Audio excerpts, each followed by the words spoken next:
Deepika పడుకోన్ recent గా మనకి కల్కి మూవీతో మంచి హిట్ ఇచ్చింది. అయితే తను ప్రెగ్నెంట్ గా ఉన్న విషయం మనందరికీ తెలిసింది. తనకి డ్యూ డేట్ కూడా సెప్టెంబర్ లో ఉందని సోషల్ మీడియా పోస్ట్ ద్వారా అందరికీ తెలియజేసింది.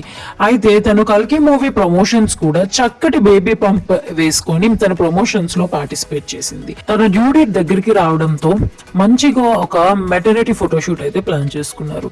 ఇప్పుడు ఆ ఫొటోస్ అన్ని సోషల్ మీడియాలో హల్చల్ చేస్తున్నాయి. అండ్ వాళ్ళిద్దరు హ్యాపీ ఫేసెస్ చూసి ఫ్యాన్స్ అందరూ కూడా చాలా హ్యాపీ అయిపోయి mummy to be Deepika, daddy to be Ranveer Singh అని పోస్టులు అయితే పెడుతున్నారు. వాళ్ళతో పాటు ఫ్యాన్స్ కూడా చాలా ఎక్సైటెడ్ గా ఉన్నారు వీళ్ళకి ఎవరు పుడతారు అని. కొంతమంది అయితే వీళ్ళకి ట్విన్స్ పుడతారేమో అని చాలా హ్యాపీనెస్ ని వ్యక్తం చేస్తున్నారు సోషల్ మీడియాలోని. అయితే వీళ్ళ డ్యూ డేట్ వచ్చేసి సెప్టెంబర్ 28. అది కూడా తిను లండన్ లోని డెలివరీ ఇస్తుందని రూమర్స్ అయితే వస్తున్నాయి. ఇందులో ఎంతవరకు నిజం ఉందో మనకైతే తెలీదు. ఈ ఫోటోషూట్ లో ఫొటోస్ మీకు ఎలా అనిపించాయో కింద కామెంట్ చేయండి. And we wish Ranveer and Deepika very congratulations and we are also waiting for the good news. ఈ వీడియో నచ్చినట్టయితే లైక్, షేర్ అండ్ సబ్స్క్రైబ్ కూడా చేసుకోండి.